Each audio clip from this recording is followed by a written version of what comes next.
The aluminum skin of the B-17 Flying Fortress trembled in the frozen stratosphere, each rivet humming with a drone of 4 Wright Cyclone engines. Inside the fuselage, ice crystals formed on bulkheads. Below stretched an unbroken carpet of cloud, thick as cotton, gray as gunmetal, impenetrable to the human eye. For months, these clouds had been Germany's shield. For months, American bombardiers had returned from missions with bomb bays still full, their Norden bomb sites rendered useless by weather that blanketed the Reich, like divine protection. But on this morning, something was different. In the nose of a dozen Pathfinder aircraft, a circular green screen flickered to life, painting the invisible world below in ghostly white images. The Germans called it impossible.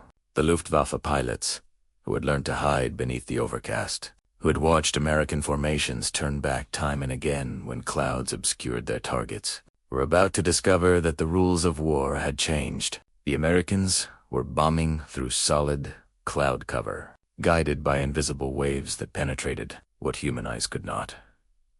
The story of that moment began not in the skies over Germany, but in a cramped laboratory at Birmingham University in early 1940, where 2 British scientists named Randall and Boot created a device no larger than a man's fist. They called it the cavity magnetron. This small copper cylinder, with precisely machined holes around its circumference, could generate microwave frequencies with unprecedented power and efficiency. It was, in the assessment of those who understood its implications, worth more to the war effort than a dozen infantry divisions.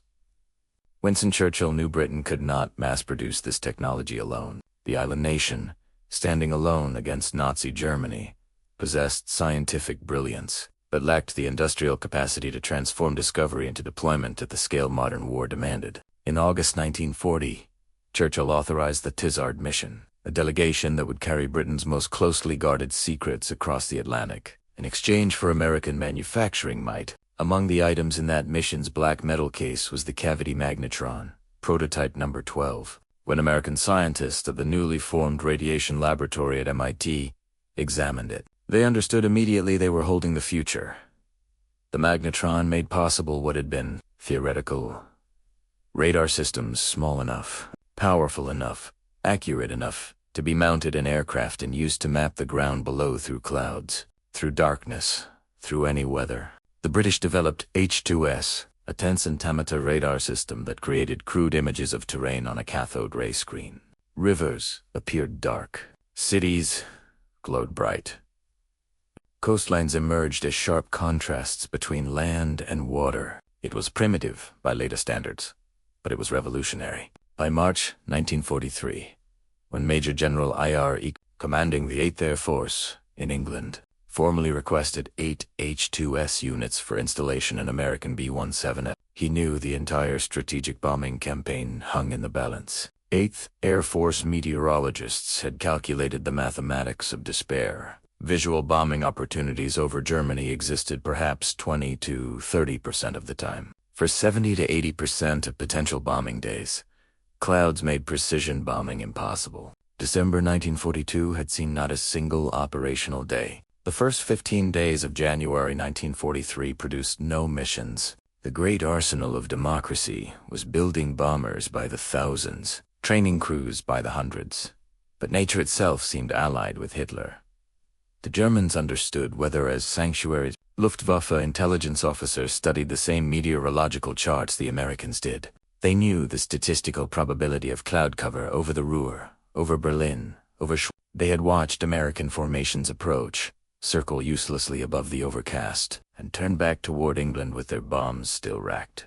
German fighter pilots learned to exploit these conditions, climbing through clouds to attack, diving back into them when pressed, using the weather as both shield and weapon. In September 1943, when Major Fred Robbo arrived at Alconbury with 12 B-17s equipped with American modified radar designated H-2X and codenamed Mickey, the Germans had no inkling that the fundamental equation of aerial warfare was about to shift. The first Mickey-equipped aircraft looked unremarkable from most angles, but beneath the nose, where the ball turret typically hung, a cylindrical radome housed the rotating antenna. Inside, opposite the radio operator's position, a circular scope glowed green in the darkness, waiting to reveal what human eyes could not see. The Luftwaffe expected clouds to matter.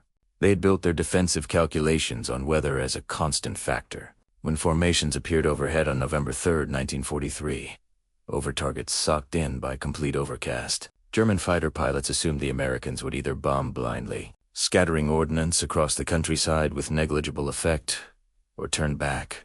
Neither happened. At precisely calculated moments, the Pathfinder aircraft released flares. Seconds later, the main formations released their bombs through solid cloud cover. The explosions that followed struck marshalling yards, industrial facilities, infrastructure targets with accuracy that should have been impossible. In the intelligence assessments that followed, Luftwaffe analysts struggled to comprehend what had occurred. Some theorized the Americans had developed new long-range navigation beams. Others suggested spies on the ground were somehow signaling through the clouds. The truth, when they finally grasped it, carried implications that extended far beyond a single mission. The Americans had developed airborne ground mapping radar sophisticated enough to identify targets through complete overcast. The weather was no longer Germany's ally.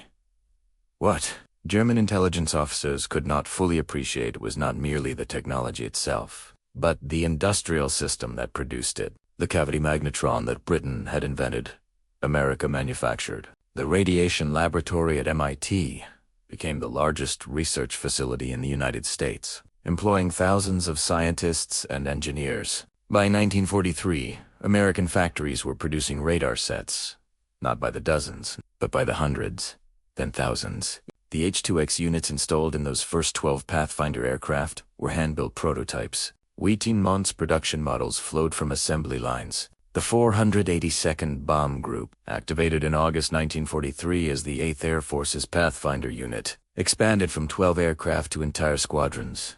By early 1944, MiG-equipped aircraft led approximately 90% of all 8th Air Force blind bombing missions. The Germans could track this expansion through their own radar, through intelligence reports, through the evidence of bombs falling accurately through weather that should have provided protection. What they could not do was match it. German radar technology was not primitive. The Freya and Wurzburg systems were sophisticated early warning and fire control radars, accurate enough to guide night fighters and anti-aircraft batteries. But German radar development had focused on ground-based defensive systems. The idea of putting complex, high-power radar equipment into an already overloaded bomber to map terrain seemed impractical, perhaps impossible.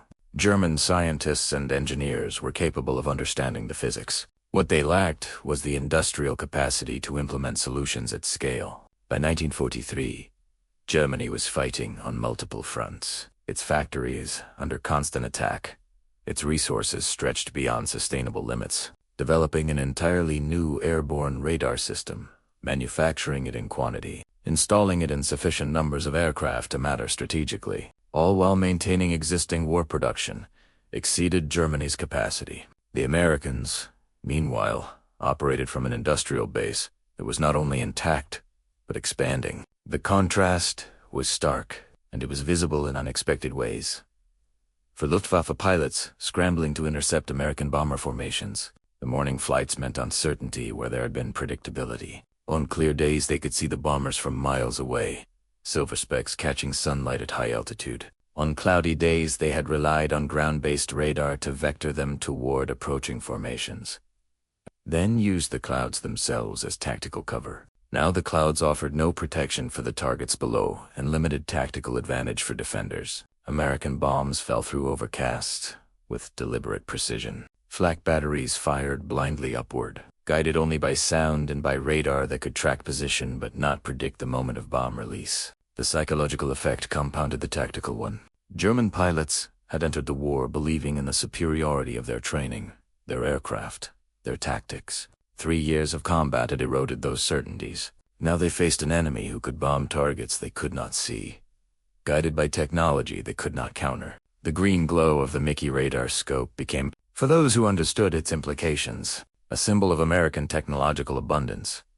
The crews who operated the H-2X systems were specialists in a new kind of warfare. The radar operator, hunched over his scope at 26,000 feet, interpreting the flickering images of terrain far below, carried immense responsibility. The training was intensive, for radio mechanics and 2 officers had been sent to the British Telecommunications Research Establishment at Great Malvern in March 1943 to learn the technology. They became instructors for others. The skills required were part technical, part interpretive, part interpretive. Rivers appeared as dark lines on the scope. Cities created distinct bright returns from their dense construction. Experienced Mickey operators learned to recognize specific targets, to distinguish between similar-looking features, to account for the distortions and anomalies the radar created. They operated in a flickering green world of ghosts and shadows, translating electronic echoes into precise geographic coordinates, then communicating those coordinates to bombardiers who would never see their targets with human eyes. It was a new kind of precision, purchased not through clearer vision but through seeing differently. The statistics told the story in numerical terms. In 1943, about 20% of bombs dropped visually by the 8th Air Force hit within 1,000 feet of the aiming point. By the end of the war, visual bombing accuracy had improved to about 50%. Radar bombing accuracy was lower, approximately 1/7 as accurate as visual bombing under optimal conditions. But accuracy mattered less than capability. Visual bombing at 50% accuracy was meaningless if clouds prevented any bombing at all. Radar bombing at 7% accuracy meant missions could proceed, regardless of weather. The strategic bombing campaign could continue through winter months that had previously forced operational pauses. The Germans could no longer predict safe days based on meteorological forecasts. The psychological weight of relentless bombing, day after day, regardless of cloud cover, affected German military planning, industrial production, civilian morale, in ways that exceeded the physical damage of individual raids. The Americans had transformed weather from Germany's ally into an irrelevant factor. By early 19, German fighter pilots reported encounters that seemed to defy tactical logic. American bomber formations would approach through heavy overcast. German fighters would climb to intercept, vectored by ground control radar. The formations would maintain course and altitude through conditions where visual bombing should be impossible. At specific coordinates, flares would drop through the clouds. Seconds later, hundreds of bombs would follow. Then the formations would turn for home. No circling. No seeking breaks in the clouds. No visual confirmation of targets. Just mechanical precision, mathematical certainty, bombs falling through weather that concealed everything from human eyes. In the debriefings that followed, German pilots struggled to articulate what they had witnessed. The Americans seemed to have eyes that penetrated clouds, that saw through weather itself. They did not understand. They were describing exactly what had occurred. The green cathode ray screens in those Pathfinder aircraft were, in practical terms, electronic eyes that translated radio waves into visual information, rendering the invisible visible. The contrast extended beyond the technical to the philosophical. German military culture valued discipline, tactical excellence, battlefield improvisation. These were the virtues of warriors. American military culture, at least in the strategic bombing campaign, increasingly valued industrial capacity, technological innovation, systematic application of overwhelming resources. These were the virtues of engineers. When German pilots looked up and saw American bomber formations stretching from horizon to horizon, hundreds of aircraft in precise, geometric boxes, they were seeing not just military force but industrial production made manifest. When those same formations bombed accurately through solid overcast, they were witnessing the next evolution. Technological sophistication integrated with industrial mass production. The Mickey radar sets that made blind bombing possible were themselves products of an industrial system that could take a British laboratory, prototype and manufacture it by the hundreds, while simultaneously producing thousands of bombers to carry it, training thousands of crew members to operate it, and maintaining the entire apparatus across an ocean from the factories that built it. There was, in the Mickey scope itself, a kind of symbolic resonance that extended beyond its functional purpose. The screen was circular, about the size of a dinner plate, glowing soft green in the darkness of the aircraft. An experienced operator could read terrain from the patterns of light and shadow that flickered across its surface. This was not the world as humans had seen it for millennia. Not shapes and colors and textures visible to eyes evolved over millions of years. This was the world as electromagnetic radiation revealed it, filtered through electronics, and translated into visual form. It was a fundamentally new way of seeing, and it represented a fundamentally new kind of power. The power to act independent of natural conditions. The power to operate when weather said operations should be impossible. The power to impose will through technological capability rather than adapt tactics to environmental constraints. German military doctrine excelled at adaptation. American industrial doctrine excelled at transformation. The Mickey radar scope was transformation made visible, glowing green in the darkness at 5 miles high. The missions accumulated through late 1943 and into 1944. Bremen, Wilhelmshaven, Helsinki, the Ruhr Valley, Berlin itself. The names became lists in mission reports, statistics in strategic assessments. But for the German civilians below, each mission was immediate and terrifying. The distinctive sound of American radial engines high overhead had once meant potential danger. But the certainty of that danger depended on weather. Clear skies meant bombing. Clouds meant possible safety. No. Clouds meant nothing. The bombs fell regardless. The wail of air raid sirens came in all weather, at all times. The psychological impact of relentless, weather-independent bombing was difficult to quantify but impossible to ignore. It created the sense that nowhere was safe, that no conditions provided protection, that the Americans possessed capabilities that rendered conventional defenses inadequate. It was terror in the original sense of the word. Not mere fear, but fear combined with helplessness. The understanding that the enemy could strike at will and you could neither prevent it nor predict when it would come. For the Americans, the Mickey radar represented something different, but equally powerful. It represented the vindication of strategic choices made years earlier. The decision to invest in strategic bombing as a primary tool of warfare. The decision to prioritize 4-engine heavy bombers capable of carrying large bomb loads to distant targets. The decision to pursue precision daylight bombing rather than area bombing at night. The decision to integrate American industrial capacity with British scientific innovation. These were not inevitable choices. They were contested decisions made by specific individuals who believed that technological superiority and industrial mass production, together, achieve what conventional military force could not. The Mickey radar scope, glowing green as it painted unseen terrain thousands of feet below, was evidence those decisions had been correct. When bombs fell accurately through complete overcast onto marshalling yards, the bombardier never saw. The entire strategic framework was validated. Technology worked. Industry delivered. The system functioned as designed. The German response evolved as understanding grew. Luftwaffe fighters adjusted tactics, attempting to attack formations before they reached their bombing run, knowing that disruption mattered more than kills once the Americans could bomb through any weather. Anti-aircraft defenses intensified, firing in calculated patterns based on predicted bomb runs rather than visual contact. Intelligence services worked to understand American radar capabilities, to develop countermeasures, to find vulnerabilities in the system. But countermeasures required time and resources Germany increasingly lacked. By mid-1944, the strategic situation had shifted fundamentally. The Allies would land in Normandy. Soviet forces were advancing from the east.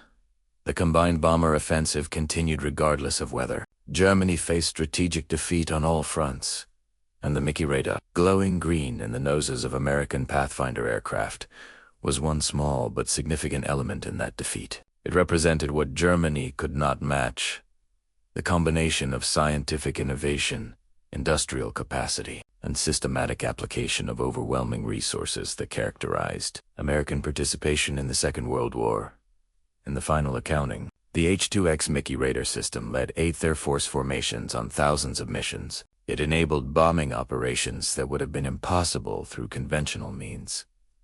It contributed to the destruction of German industrial capacity, the disruption of transportation networks, the degradation of military infrastructure. But its significance extended beyond the physical damage it enabled. It represented the transformation of warfare itself, the shift from combat as primarily human endeavor, dependent on courage and skill and tactical brilliance, to combat as technological system, dependent on industrial capacity and scientific sophistication and systematic integration of complex capabilities. When German pilots looked up through the clouds and could not understand how American bombs were falling so precisely on targets no human eye could see, they were witnessing not just a new weapon but a new kind of war. The green glow of the Mickey scope was the light of that transformation, illuminating a world where invisible waves carried more power than the sharpest human vision.